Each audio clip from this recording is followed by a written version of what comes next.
Last night we had the annual Christmas party at the Manhasset Zendo. That used to be at Innisfada, the Jesuit retreat house, and now is at the UU Center there. It's a very big sangha, by the way. You get 30 people easily on a Wednesday night.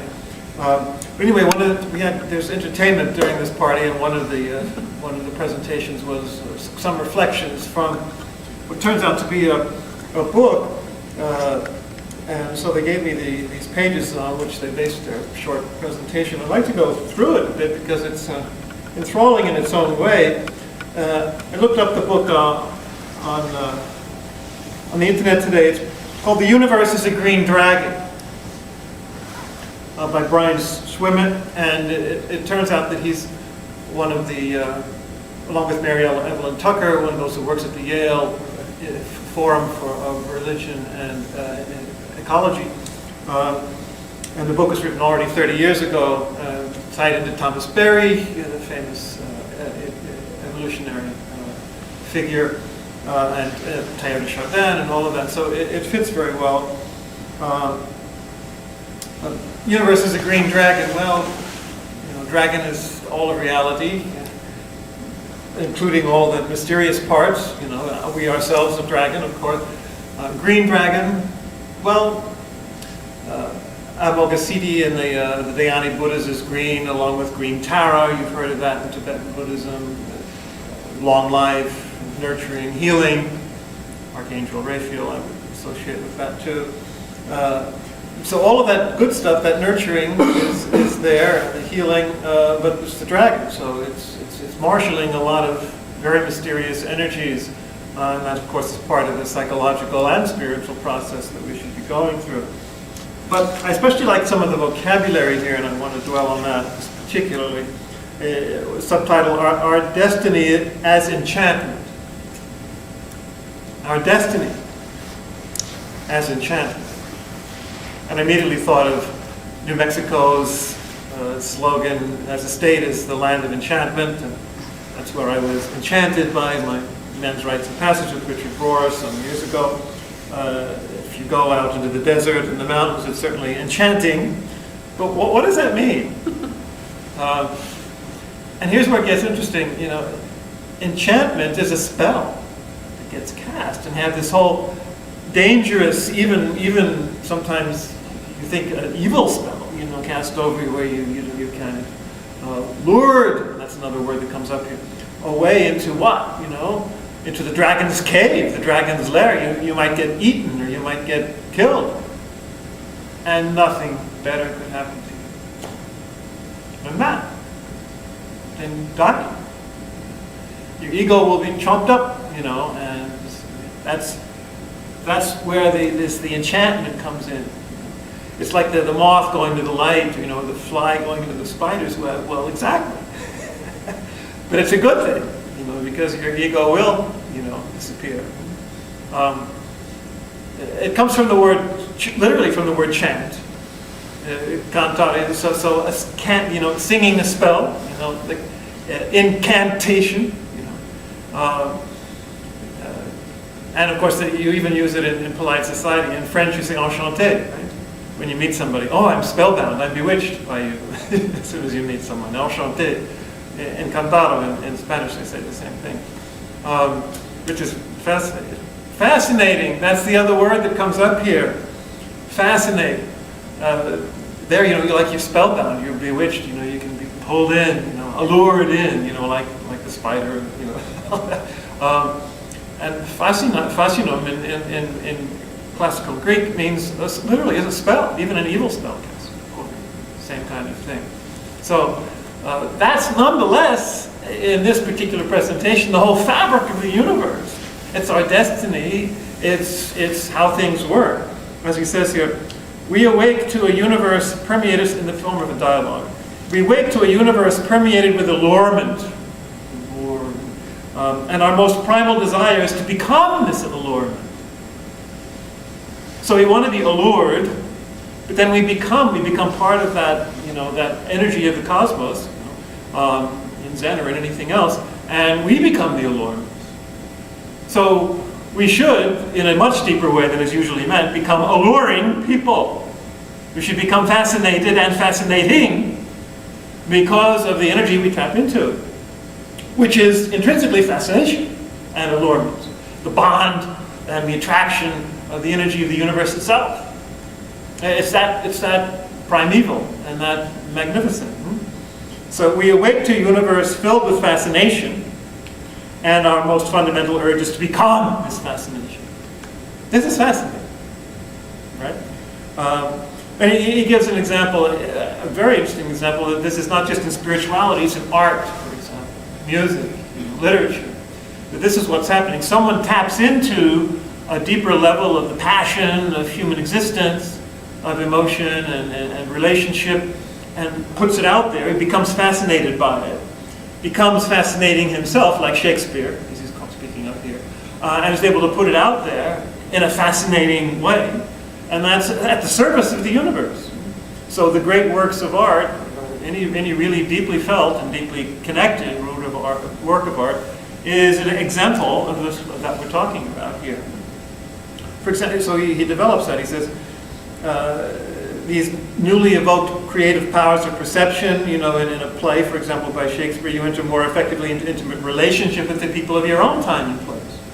When you see human interaction there on the stage, you understand more about human relationship, the connections between people. You appreciate feelings that others might have, important.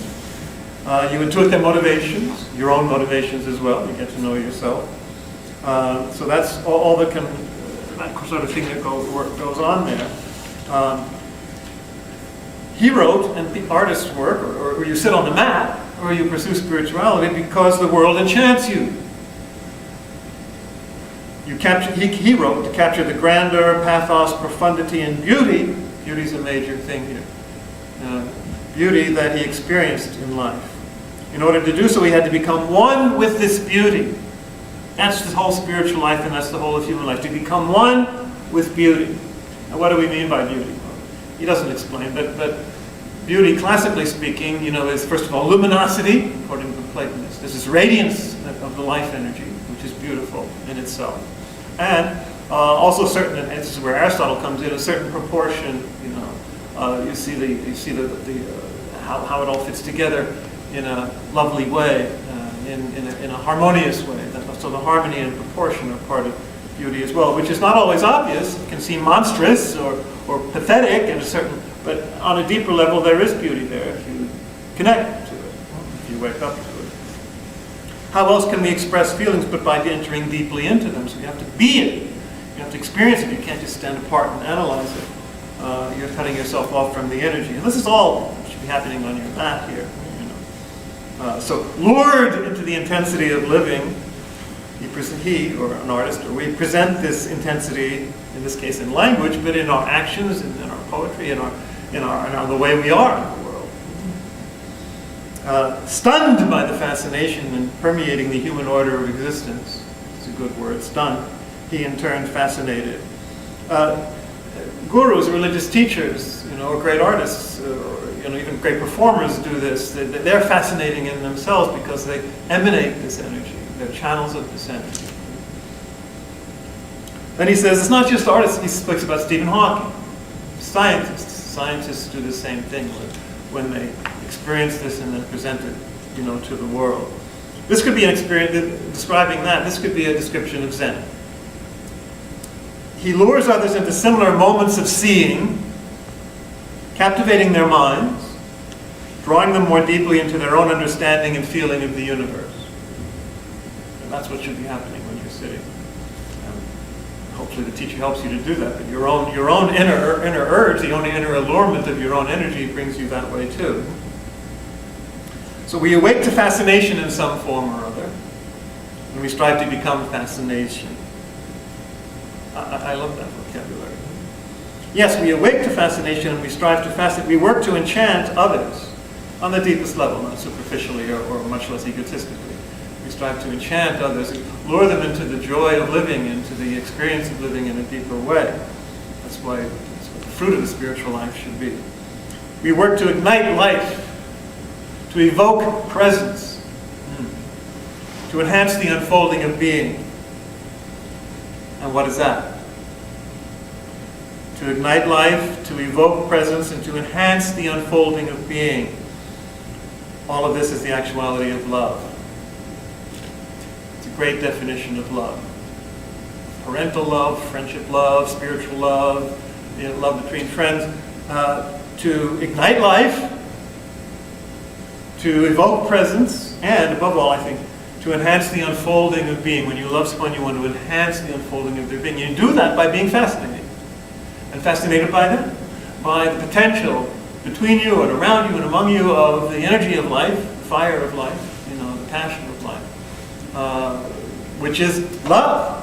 Love is the very fabric of life. Of course, it's Dante and Jesus and St. John, everybody recognize. John Lennon. So, love is it.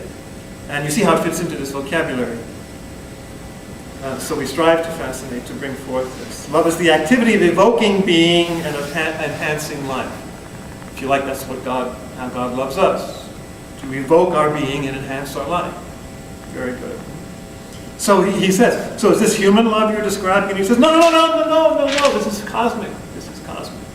This is the whole universe here. And then he goes on the way Thomas Berry often does about starting with the Big Bang, and then the stars, and then the elements are made within stars, by fusion, and then the supernovae, and we explode, and we're star stuff, and there's Carl Sagan, all that stuff. But it's fantastic.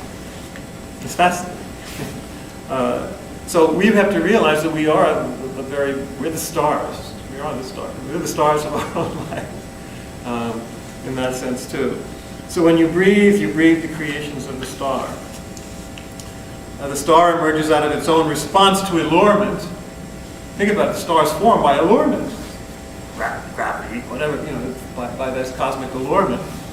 And it then evokes the life of others. So the sun gives us life, or the stars give life to others. It's a theme that Richard Rohr likes to evoke.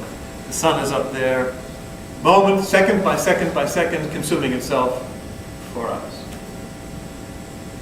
For a good image of God. And what love is, igniting life and evoking being, evoking presence. So another good definition of life, drawn into existence by allurement, giving birth, then drawing others into existence. This is the fundamental dynamism of the cosmos. So we should experience this allurement, this giving birth. We're giving birth, and we're given birth as we sit, talk about Christmas, Bethlehem, themes, and then drawing others into existence, giving them birth, alluring them into deeper realization of themselves as we go along. So through the star goes through this, and through the bestowal of its gifts, elephants, rivers, eagles, ice gems, root beer floats, zebras, Elizabethan dramas, and the whole living earth become possible. So all of this comes forward, So is the star aware of what it's doing?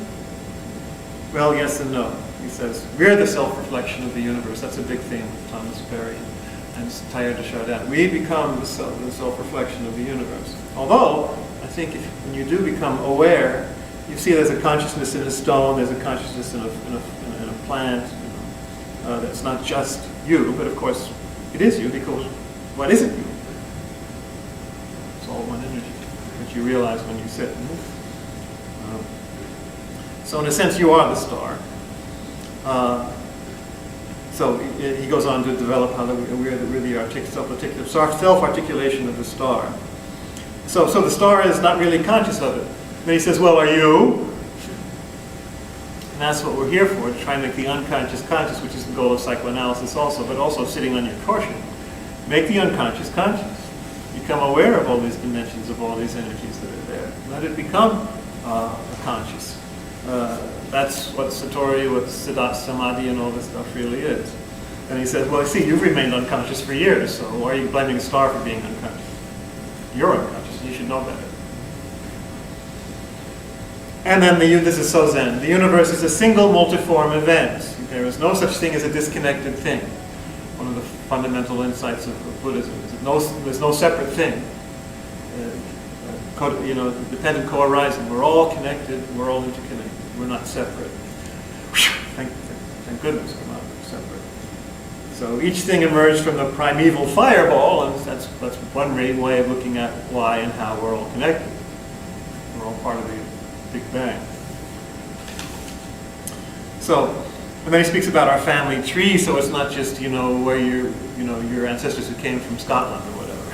It's the whole 13.8 billion years of the universe is your family tree, which, again, you wake up to if you're awake. So our reverence for the whole, then he speaks about this is,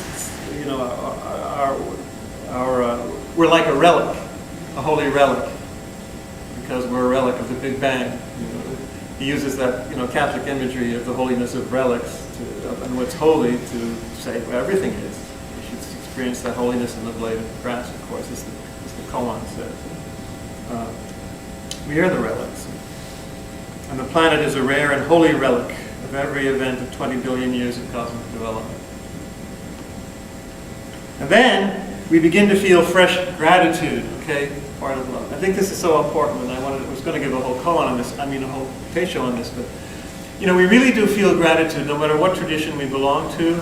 If you're a Sufi or a Hindu Bhakti, or you're a Christian or a Jew or you're a Muslim, you feel gratitude to God in some way, and that's legitimate. But it can also just be gratitude.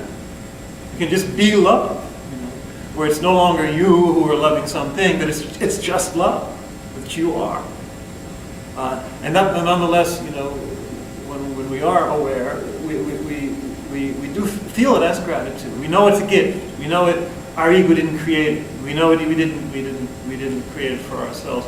I think so even Buddhists can and should experience this as gratitude. When I sit around the Thanksgiving table and my siblings who aren't particularly Catholic or Christian anymore, that they still feel gratitude.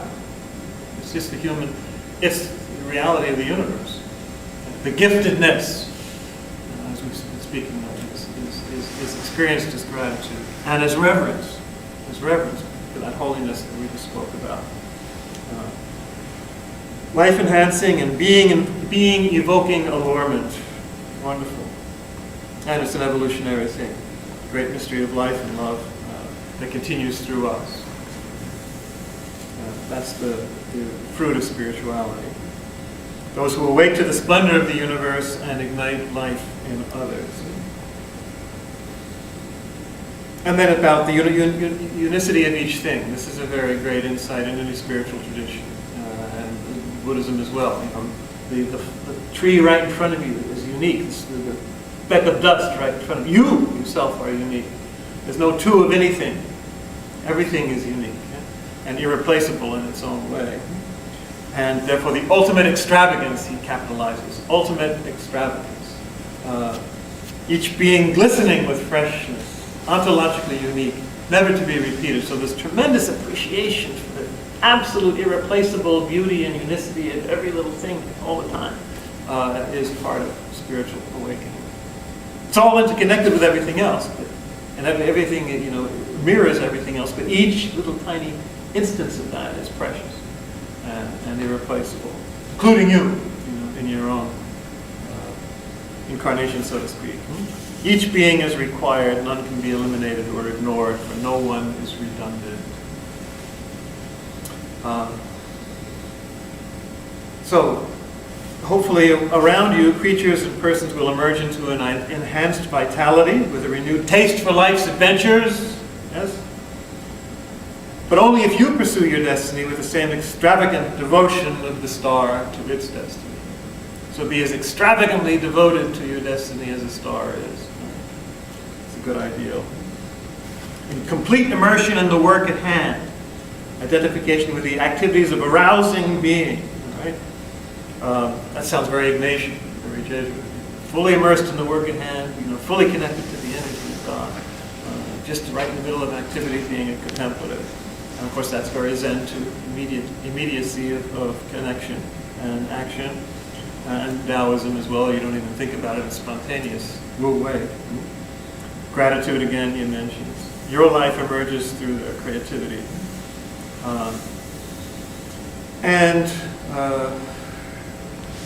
And again, the ignorance, we don't know where it's going. We don't control it, certainly not our ego awareness. So we just go with the flow. You share the same cosmic ignorance with the microorganisms who created the new nucleotides in your DNA.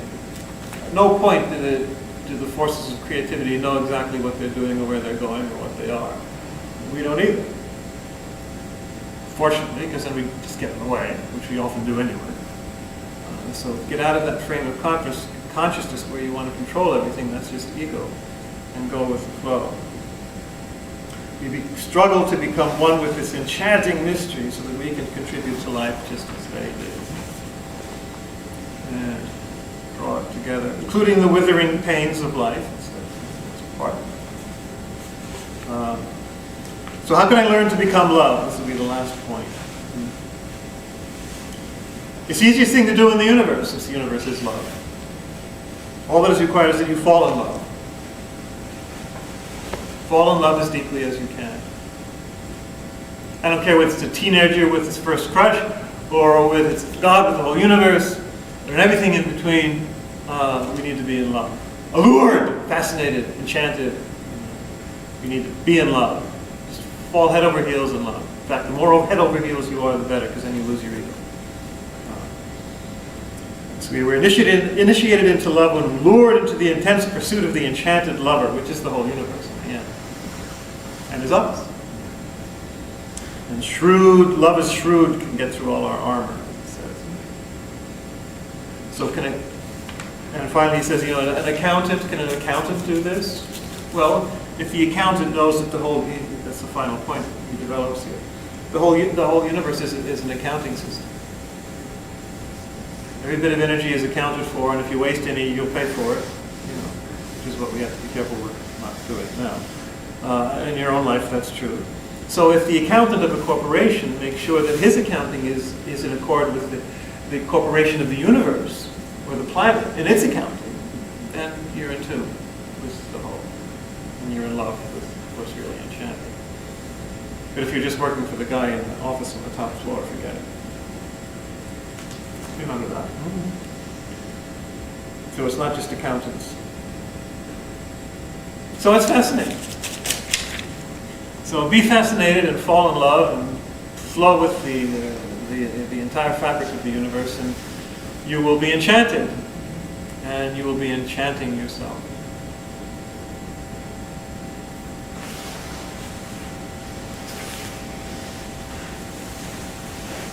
Anybody have anything fascinating to add? We can sit for 2 minutes before we start.